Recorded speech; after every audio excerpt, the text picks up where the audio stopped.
नमस्कार। पश्चिमी बंगाल के विधानसभा चुनाव में ममता बनर्जी को झटका तो वहीं महाराष्ट्र में राजनीति के अंदर सरगर्मियां पूरे जोरों शोरों पर बढ़ गई है। एनडीए गठबंधन के खिलाफ में ऑपरेशन लोटस की बीजेपी ने शुरुआत कर दी है और महाराष्ट्र के पूर्व सीएम देवेंद्र फडणवीस ने यह दावा करते हुए कहा कि मार्च और अप्रैल महीने के अंदर फिर से कमल का फूल खिलेगा महाराष्ट्र के अंदर। वहीं ममता बनर्जी और राकेश टिकैत के ऊपर बड़ा एक्शन ले लिया है मोदी सरकार ने।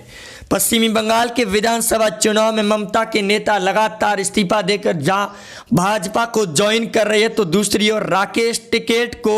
संगठनों ने बड़ा झटका देने के लिए नया प्रस्ताव उनके खिलाफ में पारित कर दिया कि राकेश टिकैत को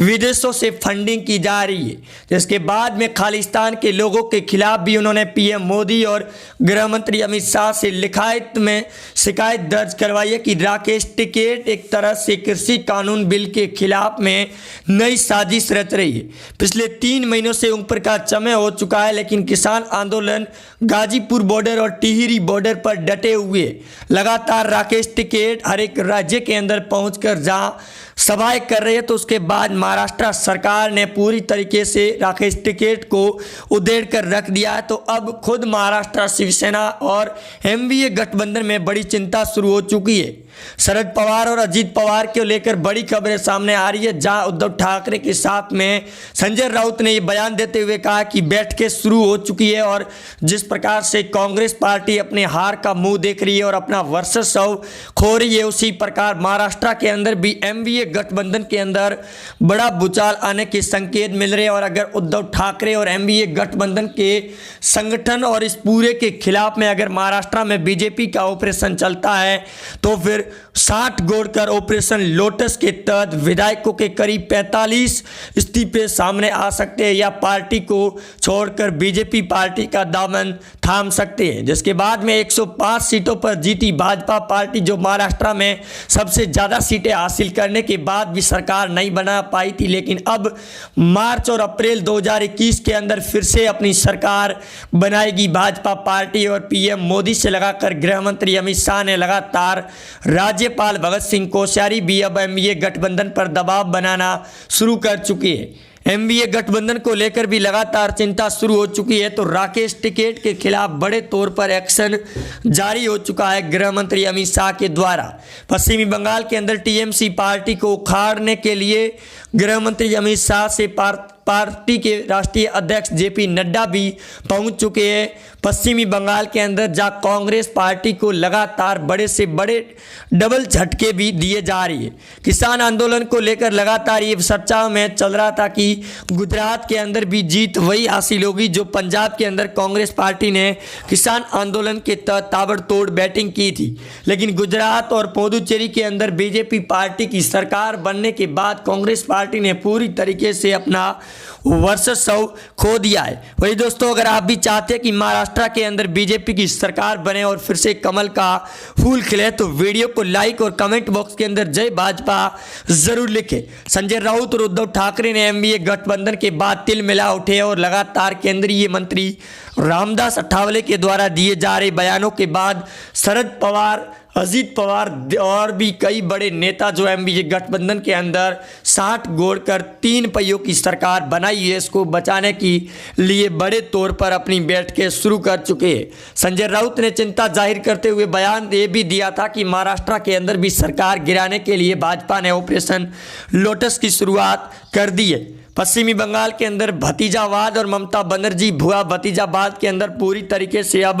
मोह माया खत्म होती हुई नजर आ रही है और भाजपा पार्टी एक बार फिर पश्चिमी बंगाल के अंदर जहां लोकसभा चुनाव में 18 सीटें हासिल की थी, तो इस बार विधानसभा चुनाव में ममता को उखाड़ने के लिए जेपी नड्डा और पीएम मोदी ने अपनी शुरुआत कर दी है। हालांकि कांग्रेस पार्टी ने भी बड़े जोरों शोरों पर पश्चिमी बंगाल के अंदर रैलियां करना शुरू कर दिया है। तो दूसरी ओर मुस्लिम फैक्टर को साधने के लिए असदुद्दीन ओवैसी ने भी पश्चिमी बंगाल के अंदर दस्तक दी, लेकिन इस दस्तक के साथ में उनको पूरी तरीके से उखाड़ कर रख दिया ममता बनर्जी के प्रशासन ने। जहां असुद्दीन ओवैसी की पश्चिमी बंगाल के अंदर मुस्लिम बहुमूल्य क्षेत्रों के अंदर रैली होने वाली थी। उस रैली की अनुमति ना मिलने के बाद एएमआईएम पार्टी के नेताओं ने ममता बनर्जी और टीएमसी पर बड़े आरोप भी लगा दिए। तो दूसरी ओर अरविंद केजरीवाल को उखाड़ने के लिए जहां सूरत के म्यूनिसिपल इलेक्शन के अंदर जहां 25 सीटें जीती है, उसके बाद में गृह मंत्री अमित शाह और केंद्रीय मंत्रालय ने उनकी सुरक्षा में कमी कर दी है और केजरीवाल को भी झटका देने की तैयारी में। लेकिन राकेश टिकैत पूरी तरीके से बेनकाब हो गया है और राकेश टिकैत के खिलाफ में किसान संगठनों ने नए प्रस्ताव पारित करने के ऐलान जारी कर दिए और बड़ी तौर पर पंचायत को लेकर जहां यूपी के अंदर पंचायत होनी तय थी, उस पंचायत के अंदर अब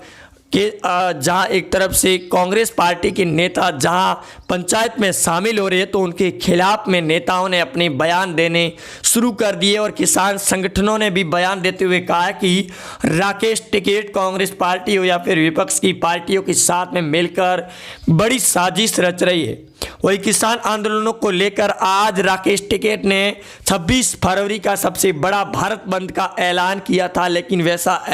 कुछ देखने को नहीं मिला, जिसके बाद राकेश टिकैत पूरी तरीके से बेनकाब हो गए।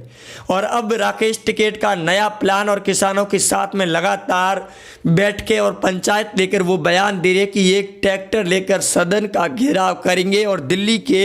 हर गार्डन के अंदर खेती की जाएगी। किसान ट्रैक्टर लेकर ज़रूर पहुँचे, टिहरी बॉर्डर हो या फिर गाजीपुर का बॉर्डर। लेकिन गाजीपुर बॉर्डर से बड़ी खबरें और लाइव तस्वीरें जहाँ सामने आ रही है कि अब आंदोलन खत्म होने की स्थिति में है, क्योंकि पीएम मोदी ने भी खुद इस बात पर संज्ञान लेते हुए बड़े तौर पर बयान जारी कर दिया कि पश्चिमी बंगाल हो या फिर यूपी हो या फिर दिल्ली का गाजीपुर बॉर्डर जल्द बड़े तौर पर ख़त्म किया जाएगा। इस आंदोलन के ऊपर एक्शन भी लिया जाएगा, क्योंकि राकेश टिकैत पिछले लंबे समय से किसान संगठन और कृषि कानून बिल के विरोध में प्रदर्शन और आंदोलन भी कर रहे हैं। राजनीति की सरगर्मियों में बढ़ते दौर के अंदर कांग्रेस पार्टी की जहां सरकार गिर रही है और कांग्रेस का जहां वर्चस्व खत्म होता हुआ नजर आ रहा है, इसकी बौखलाई कांग्रेस के नेताओं ने पीएम मोदी और बीजेपी सरकार पर कई बड़े सवाल लगाने शुरू कर दिए कि बीजेपी सरकार पैसों के बलबूते पर राज्यों के अंदर सरकार गिरा रही है और राष्ट्रपति शासन भी लागू किया जा रहा है। हालांकि 5 राज्यों के अंदर विधानसभा के चुनाव होने वाले और उनकी तारीखों का ऐलान आज करीब 5 बजे प्रेस कॉन्फ्रेंस के बाद में हो सकता है, जिसके बाद में लगातार राज्यों की सरकार और बीजेपी की सरकार बनाने के लिए पीएम मोदी के नेता मैदान के अंदर उतर चुके हैं।